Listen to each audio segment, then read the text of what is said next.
Good Thursday, everyone. I'm meteorologist Dave Snyder at the National Weather Service with Alaska's statewide weather. Low pressure lurks just off the southern coast of southeastern Alaska, spreading some light rain into southern parts of the panhandle there. Another area of showers formed across the northeastern parts of the Gulf, that moving away from places like Yakutat and the northern panhandle.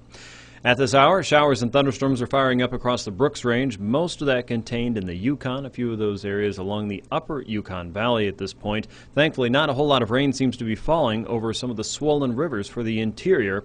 Flood warnings continue, though. One of those remains in effect until 2 o'clock Saturday afternoon for the upper Chena River from Moose Creek Dam to Two Rivers, thanks to the earlier event of rain from 2 to 3.5 inches that fell in that region. Also, flood advisories remain in effect until Saturday morning for the Tanana River at Nenana.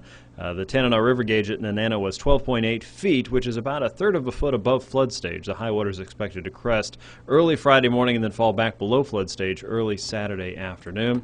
Also, the flood advisory for the Yukon Flats and surrounding areas in the middle Tanana Valley is in effect until 7 o'clock Friday for the Beaver Creek region, including some of the small streams and creeks. So once again, the safety rules are simply turn around, don't drown. If you encounter a flooded roadway, too much water flowing over that could limit your ability to travel safely across it. If there is any question about that whatsoever, you should turn around, don't drown. Looking out across the west, a very weak cold front is working across the Bering. In fact, it's barely a cold front, more of a trough of low pressure with not much of a temperature change behind it.